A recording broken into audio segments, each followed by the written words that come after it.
She's the most celebrated First Lady of the ancient world. For 3,000 years, an icon of beauty, power, and mystery. She's one of the few characters from history who has real power as a woman. She may have ruled the greatest empire on Earth.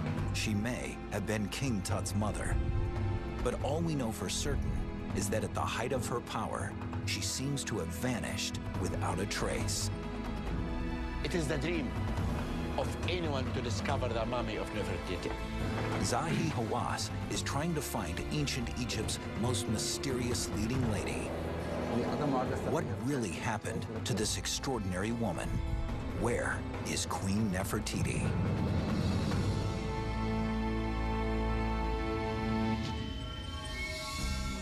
Ancient Egypt's Queen Nefertiti, the woman who launched 1,000 myths. After 3,000 years, the facts of her story are not easy to piece together. We do know she rose to a position of unprecedented power, and from images we have of her, it's clear she was exceptional. At the height of her rule, her face was everywhere. Then she just disappeared, and her body has never been found. Now, archaeologist Zahi Hawass wants to find her so she can reveal the deepest secrets of her own life for herself. Using, for the first time, science. Maybe this will lead us to the discovery of the mummy of Queen Nefertiti. Hawass assembles a team of specialists to gather all the evidence and information he can. Our first real glimpse of Nefertiti came in 1912. Archaeologists dug up a 3,000-year-old bust. A beautiful face emerged from the sand, and it made Queen Nefertiti an object of fascination all over the world. Historian Bettany Hughes is an expert on women in the ancient world. She's heading to Berlin's Neues Museum to see the ancient image of Nefertiti for herself. It's really exciting to be here in Berlin because I've been fascinated by Nefertiti for years. And of course, this is where her world-famous bust is kept. This is Queen Nefertiti, one of the best-known faces from ancient Egypt. What's incredible about her is that she burns very, very bright, and then it seems that she's snuffed out, which makes her life incredibly intriguing. If this face could only speak, what secrets would it tell? We have this beautiful face, and yet we have so many questions still unanswered about her. And Bettany wonders if the bust itself might hold some answers. But the biggest question remains, where is the ancient queen herself? The tomb that was prepared for her lies empty. Her real burial site has never been found. She could be anywhere. Archaeologists have discovered countless unidentified Egyptian mummies over the years. It's a real possibility Nefertiti could be among them, but how to recognize her?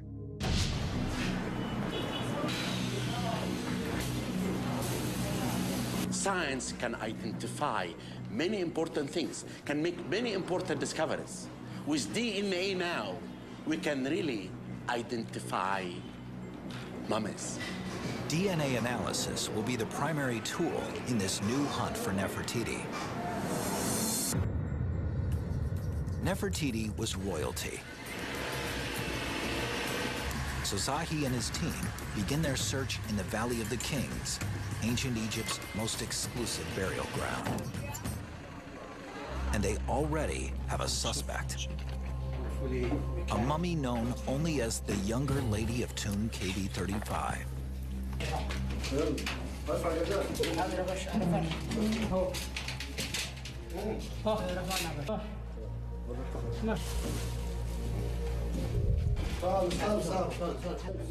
DNA analysis says that she is the mother of Egypt's legendary pharaoh, Tutankhamun, King Tut.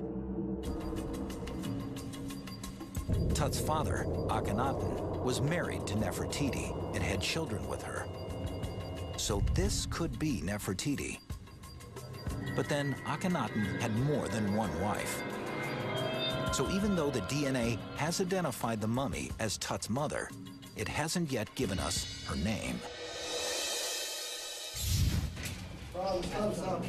Now the forensic team begins to focus on the mummy's physical characteristics to see what they can find. It may not seem possible, but there are striking similarities between the head of this mummy and the famous Nefertiti bust in Berlin. It's quite apparent that the neck is quite long. So, and also the face, the cheekbones are a little bit high. The forehead appears... The neck, the contour of her face, the double piercing in the left ear. All these can be found on the Berlin bust as well.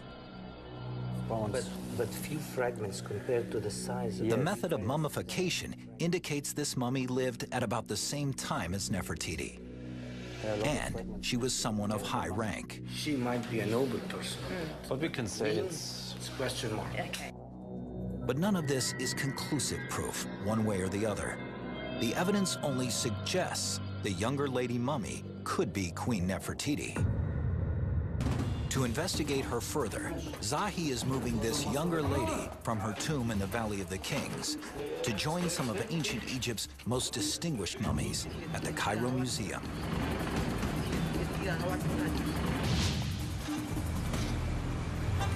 Meanwhile, in Berlin, Bethany Hughes is following another forensic exam.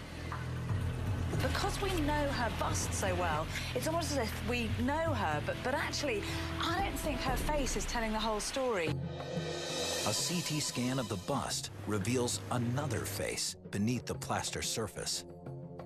You see that we make the bust transparent, and now we see the inner core of the bust. I never thought that I'd be able to peel back a layer of skin and see underneath Nefertiti's face. And what's revealed is extraordinary, and not just a perfect woman, but a real woman, a woman who's really lived. But what explains the second face under the surface?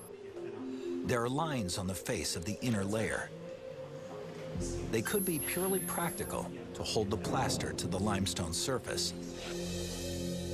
Or they could be real human wrinkles. Perhaps this is the true likeness of Nefertiti, taken from a mask of her living face, then smoothed over by the artist to make her appear more beautiful. A kind of ancient form of airbrushing. What I can see is what immense care they've taken. I mean, that they've tried to make this as perfect as possible, you know, as perfect a human face as possible. This discovery in Berlin sends Zahi to the Cairo Museum to examine another Nefertiti bust. This one was never finished.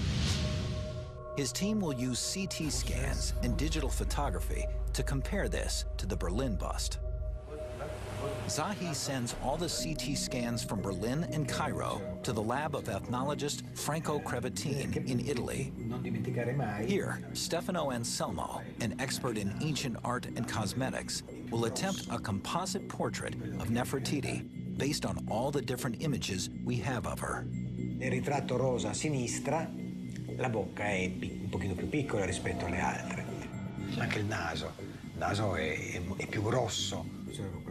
Zahi hopes the composite will help identify some common denominators in her appearance. But to identify the mummy of Nefertiti conclusively, he needs something else: DNA. He has to find one of her close blood relatives to match their genes. It's the only way.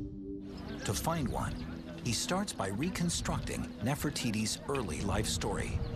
It is likely Nefertiti came from one of the most important family in Egypt.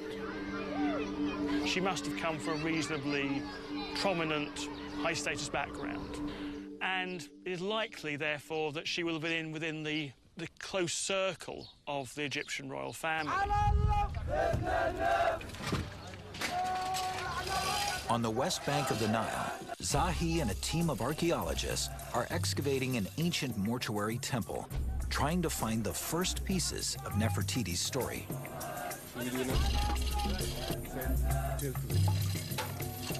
I mean, to discover just under the sand a few minutes ago a major important discovery. The team has unearthed massive statues of the mighty pharaoh Amenhotep III and his wife, Queen T. Nefertiti was born during their reign and may have even grown up in their palace. Queen T may be one of the strongest queens in ancient Egypt because in all her statues, she was shown equal to the king. But it's Queen T's genes that might hold the essential link to Nefertiti. Zahi has Queen T's mummy, and T may have been Nefertiti's aunt, her father's sister. Nefertiti grows up playing with her cousins, Queen T's children. One of those cousins is Queen T's son, the Crown Prince, Akhenaten. He and Nefertiti were betrothed at a young age. Whether it was a love match or an arranged marriage, almost certainly given the political dimension of such things, it was probably arranged. Nefertiti and the Crown Prince are barely more than children when they marry, but it's not long before Akhenaten becomes pharaoh. Nefertiti is now married to the most powerful man in the world. She's just a teenager, but she's about to change the course of Egyptian history.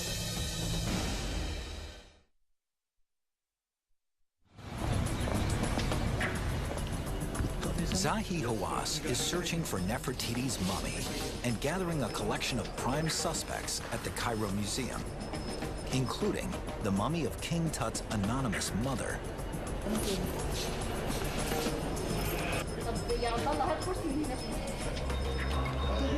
Searching through hundreds of the museum's mummies, Zahi gathers every likely unidentified female and begins the final elimination process. I really believe that this mummy is not related at all to the period of the Amarna. Zahi's trained eye can detect clues that a mummy isn't royalty. This mummy cannot be Nefertiti. Or the mummification method is from the wrong era. This mummy belonged to Dynasty 17. His short list is down to 3. King Tut's anonymous mother, and 2 more females from another ancient burial chamber in the Valley of the Kings, tomb KV-21. The 2 mummies that I'm very interested are these 2 mummies. One of these 3 nameless mummies could be Egypt's legendary Queen Nefertiti.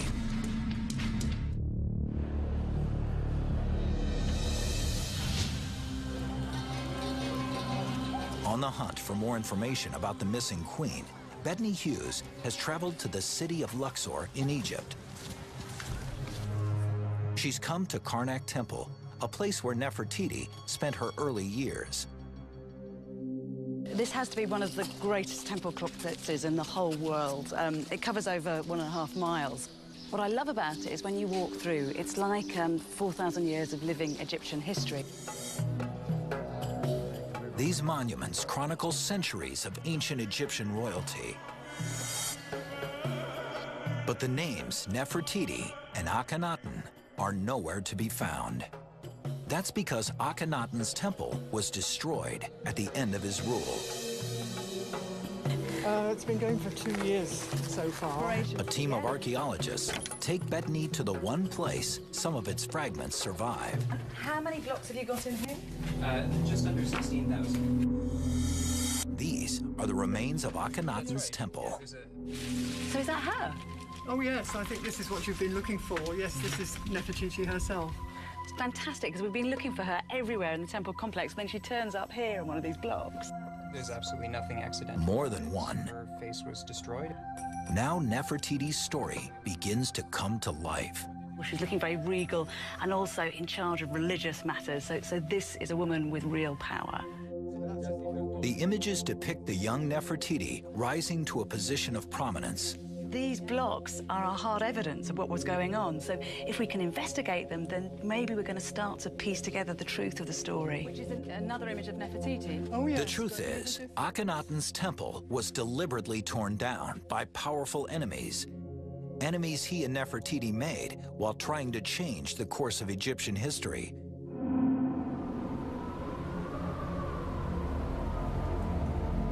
Four or 5 years into their reign, the royal couple rebelled against Egyptian tradition. Nefertiti and Akhenaten do something which seems to me completely crazy. I mean, they kind of turn the world upside down because they decide to worship not the thousands of gods and spirits in the Egyptian world, but just one true god, the Aten, the great sun disk. And this has to be one of the most radical things that ever happened in Egyptian history. Akhenaten and Nefertiti turn their backs on the old gods and ancient ways and leave Karnak. Together, they build a new capital city called Amarna. Today, Amarna is a desolate place deep in the desert. Bethany Hughes is looking for signs of Nefertiti and her relatives with archaeologist Barry Kemp. He's been excavating here for more than 25 years. It's certainly not an obvious place to found a city. No, it was even more desert-like then than it is now. Here, Nefertiti and her husband ruled side by side, devoted to their new religion and to each other. Passion and religion, that's a strong, powerful combination. I wonder if the fact that they were so close somehow gave them the confidence to embark on this very extreme religious experiment. Yes, I'm sure that is so. If you have a person who's very, very close to you, you will step further than you would otherwise have done. But their experiment was in trouble from the start.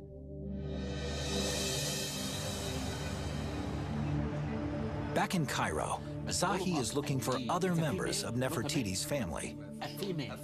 Only a DNA match with a close blood relative can identify Nefertiti. They have DNA samples from Queen T. She could be Nefertiti's aunt, but that's not certain. Zahi needs a relative who shares not just Nefertiti's history, but her DNA as well. We know that Nefertiti had a half-sister called Mut Nejmet. To find her body or bones will be very important to our investigation. Years ago, Mut Nejmet was discovered in a burial chamber in Saqqara, an ancient city of the dead. But like so many others, she's now missing. If they can find her again, they'll have the genetic key they need to identify Queen Nefertiti. There is skulls everywhere. We have to go through all the bones. But she could be anywhere in this vast complex of tombs.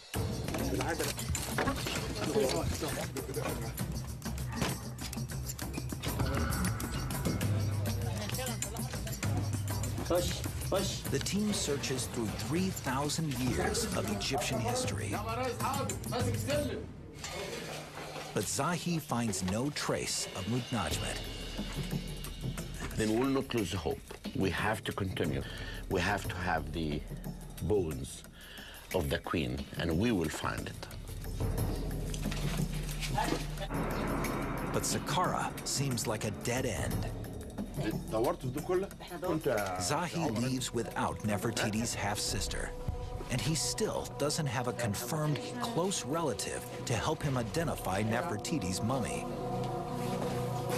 Until he finds one, he'll never find the ancient queen.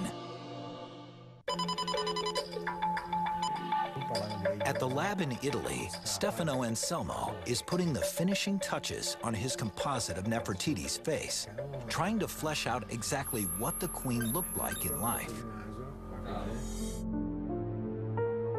Today, Nefertiti is a symbol of feminine perfection and beauty. Back then, that beauty was more than an accident of birth. It meant something important. Beauty wasn't just a coincidence, it was thought to be a gift of the gods. So the fact that Nefertiti is so beautiful would have meant that in the eyes of her people, she was special, she was blessed. Nefertiti's beauty was certainly one of the keys to her power and influence, and she had to maintain it. Anselmo replicates the makeup style popular with royals 3,000 years ago. Dark pigment around the eyes, and oxidized iron on the lips and cheeks for color. For the cheeks, for lips, and maybe for eyelids too, is exactly the same product that women use today for their makeup, exactly. Anselmo's final touch, traditional Egyptian eyeshadow.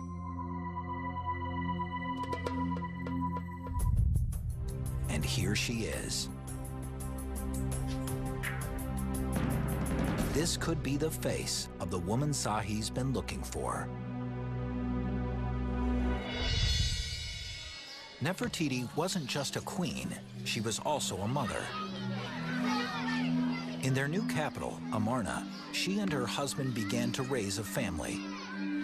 In an age when childbirth was very risky, Nefertiti produced one baby after another. Bethany is looking for traces of the children to help Zahi in his search for genetic links. I think that this is one of the most beautiful portraits that there is of Nefertiti, because this really is Nefertiti, the woman. She's cradling one of her children in her lap, and she's even letting one of her daughters play with the jewelry on her headdress. So this is Nefertiti, the real woman, at home with her family, being just an ordinary mother. There's just one problem for the royal couple. All of these children are daughters. Not a male heir among them. Images of the royal family depict them living in a city of wealth and abundance. But Barry Kemp's excavation of an ancient cemetery in Amarna says something else. This is a cemetery, and it's a very large one. There might be a minimum number of 2,000 people. And the graves hold a surprise. These are all young people. People who should be at their fittest, their healthiest, 15 to 25, there's a peak of death. That is a pattern which is known from historical times to occur when there is an epidemic. Now, Hughes and Kemp begin looking for evidence of victims among the royal family. We've come down into this tomb, and this is the tomb for one of Nefertiti's daughters. You can see her there. And the whole family is consumed with grief. What you're looking at here is Nefertiti, no longer the powerful queen who has the world laid out at her feet. This is a mother who is mourning desperately the loss of one of her daughters. You get the sense that things are starting to go wrong here in Amarna. Nefertiti bore 6 daughters. Now there are 5. But carved into the stone walls is another image of her royal family with a young boy. Did Nefertiti finally bear a son? Is this the future King Tut? Akhenaten was the father of King Tut and husband of Nefertiti. Could this be evidence that Nefertiti is Tut's mother? The DNA says the nameless younger woman at the Cairo Museum is Tut's mother. So is this Nefertiti herself? Persuasive, but it's not hard proof.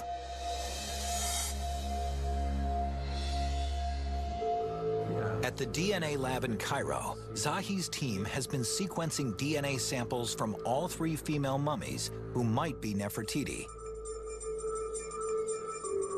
And they make a discovery. That's perfect. Look at that, you know? Incredible. It's just wonderful, huh? Perfect.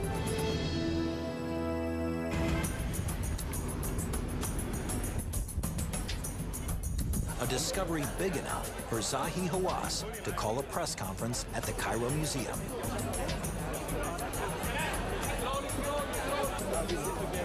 journalists gather from around the world. I would like to announce today a major important discovery. Nobody outside his small team of scientists knows what the announcement will be.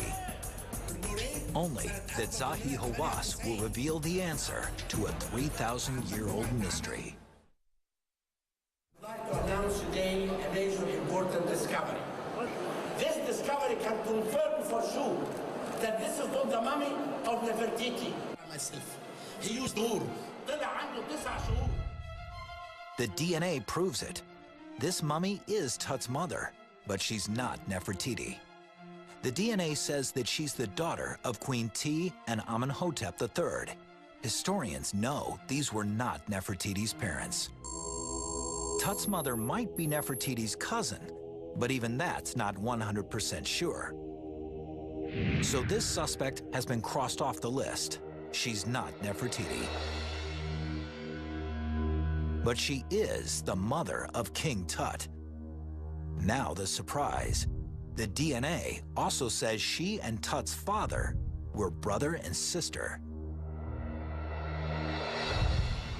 Incestuous marriages were common among royals in ancient Egypt. It wouldn't have been a problem for anyone at the time, except perhaps for Nefertiti, who couldn't produce the male heir. This is a terrible time for Nefertiti because she's lost one of her beautiful, beloved daughters, and she's having to live with the fact that Akhenaten's sister has managed to father the son that she could never give him. So it's tragic. It's tragic in so many ways, this. No one knows exactly how Tut's mother died. But whatever happened, Nefertiti, always quick to recognize an opportunity, grabs this one. She takes Tut in, and he grows up surrounded by her 5 daughters, his half-sisters.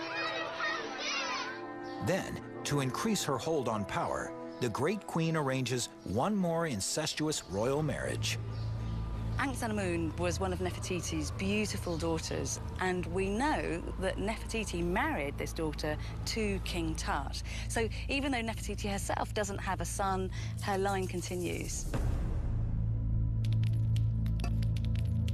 Nefertiti is now Tut's stepmother and his mother-in-law. She will also be the grandmother of Tut's children.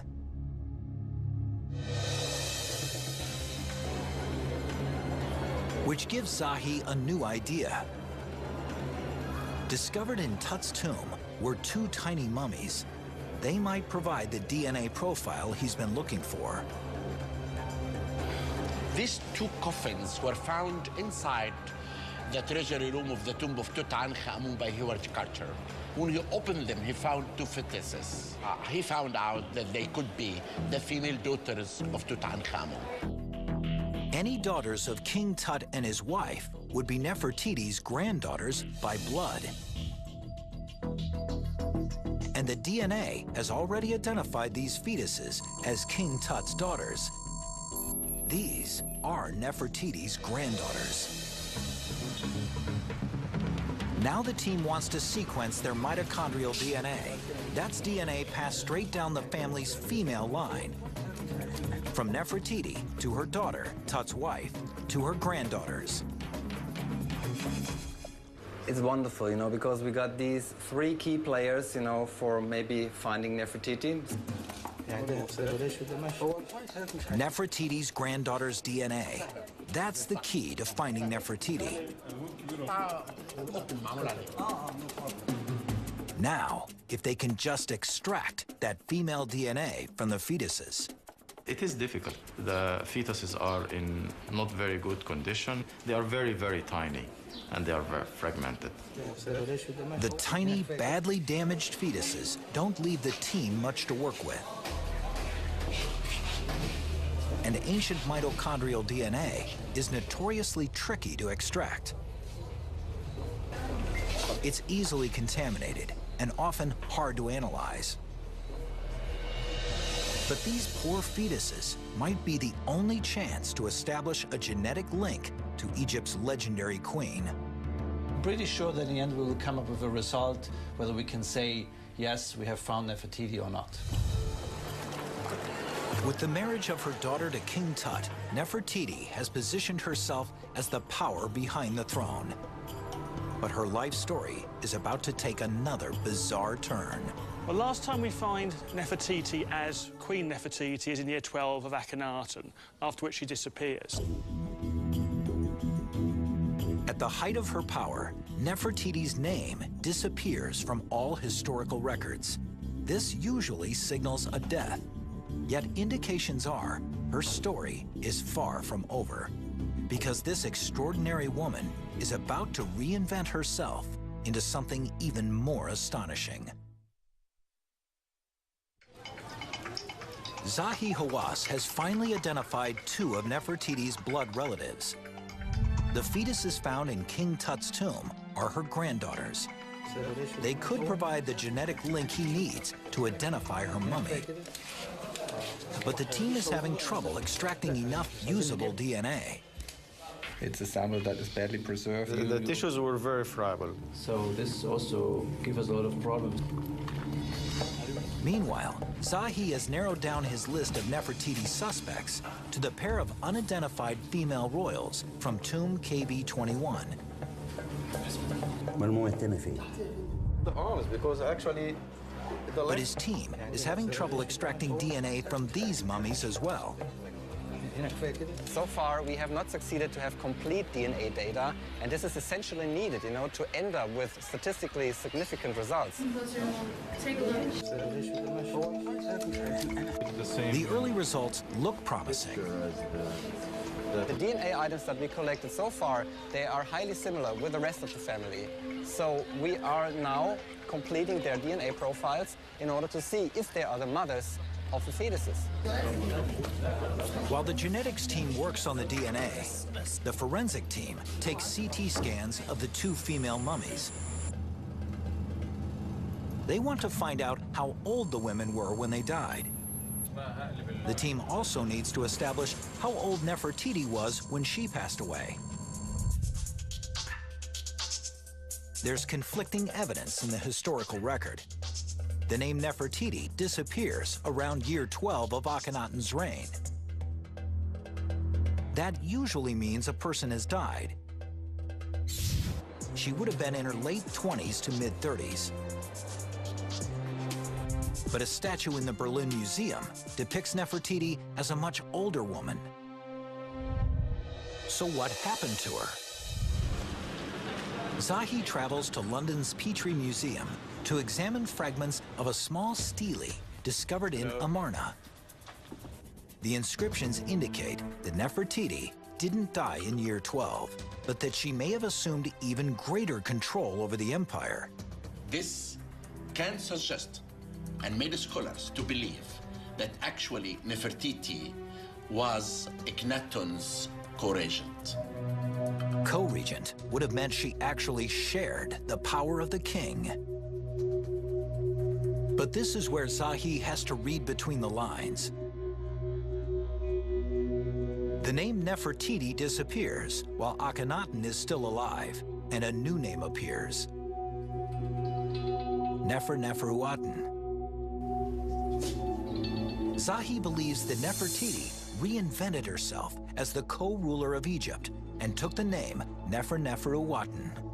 Neferuaten is a very enigmatic figure. Now, that sounds very like a derivation of Nefertiti's own name, and we actually know that this person was a woman because she has feminine endings.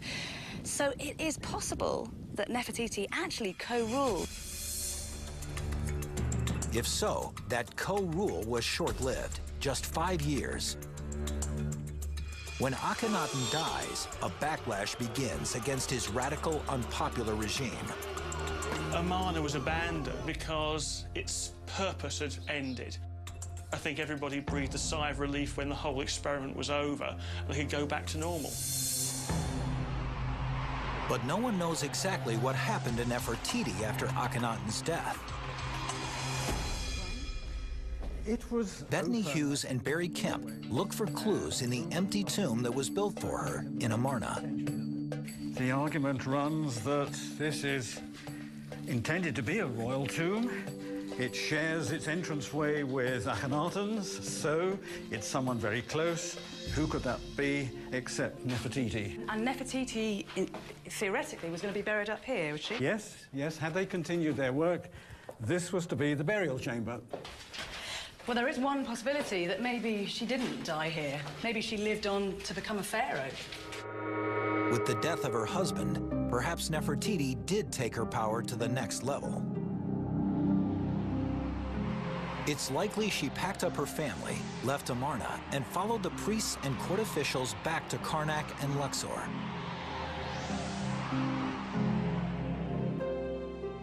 At the time, Crown Prince Tut was a boy of 8 or 9, too young to rule on his own.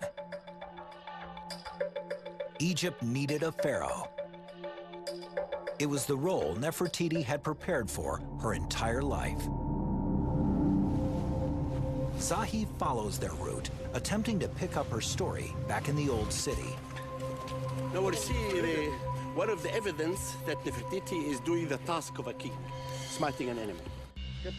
On a tiny fragment at Luxor Temple, Zahi sees what may well be evidence. Nefer-Nefer-Uwatan as pharaoh. Look at the scene. She's standing, smiting, and the enemy is underneath. Smiting enemies cannot be connected with queenship. It has to be connected with kingship. Could Nefertiti really be a female pharaoh after the fall of Amarna? Artifacts found in Tut's tomb support this new twist in Nefertiti's story. They include small gold statues of a pharaoh with a woman's figure, and items of jewelry bearing her name. This picture, it has the name of Nefer-Neferu-Uwatan. I could see, maybe there is a chance that this Nefer-Neferu-Uwatan could be one of the names of Nefertiti when she was a king.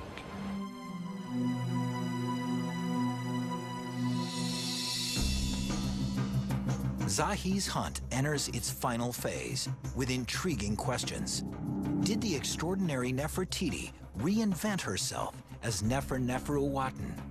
Did she rule Egypt as a pharaoh? And could she be one of the females from tomb KV-21?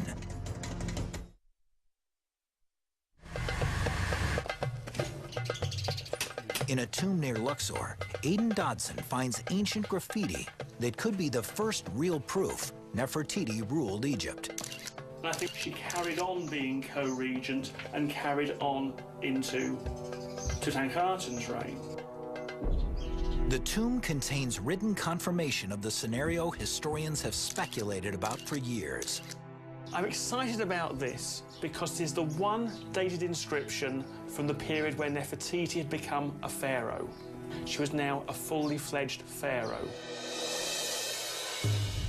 As pharaoh Nefer-Nefer-Uwatan, Nefertiti begins to restore Egypt's traditional customs and religion. I think the moment that Akhenaten was dead, the new regime of Nefertiti and Tutankhaten began to be more generally spread around Egypt. Nefertiti would have also prepared Tut for his reign as pharaoh. His legacy is her legacy, and it had to be protected. In the end, what kings want, or what royal families want more than anything, is to keep going, to perpetuate themselves. To do that, Tut married his half-sister. Ancient royals believed such incestuous marriages preserved the purity of their divine blood. In fact, incest doomed Egypt's 18th dynasty. King Tut never produced a living heir. Pharaoh Akhenaten lay with one of his sisters, and the result was the boy King Tut. King Tut then goes on to marry his half-sister, and the result of that are these fetuses that lie in his tomb. So it's 2 generations of incest. This is the end of the 18th dynasty. It's the end of the line. And now it's strange, but these 2 stillborn fetuses may hold the only key to the identity of Nefertiti's mummy. At the lab, Zahi's forensic team has the CT scan results from their 2 prime suspects, the 2 females from tomb KV21. So we analyzed the CT images, and they have shown us that one is a young woman at about 20 years old, and the other one is an elder woman around 40 years of age. The younger mummy is eliminated. She died too young to be Nefertiti, mother of 6, pharaoh of Egypt. Only the older mummy is still in the running, but the ultimate proof will be genetic.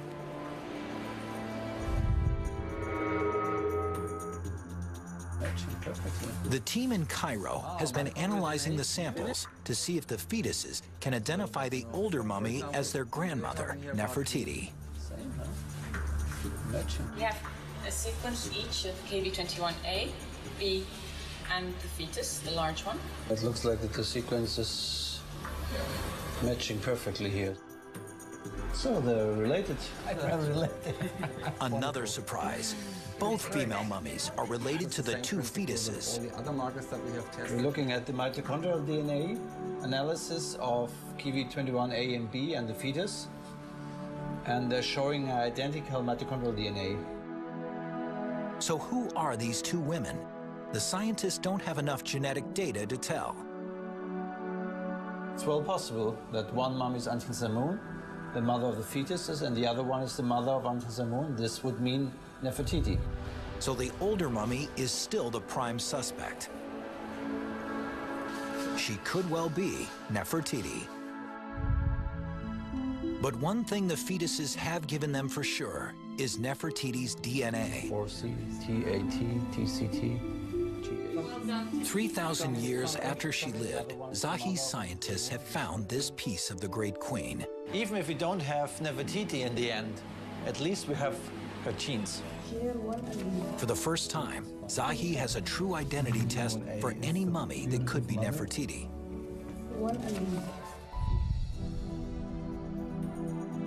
Nefertiti's granddaughters will, in time, help find their grandmother. I'm very excited. This is a major breakthrough because the 2 fetuses will lead us to discover the mummy of Queen Nefertiti one day. And if they do find her, it'll be only fitting. Nefertiti was the ultimate survivor. Beautiful, powerful, able to reinvent herself right up to the end. Nefertiti lived an incredible life. Everything seems to be going beautifully, but then things start to crumble. You'd think that this would stop Nefertiti, but actually then she carries on.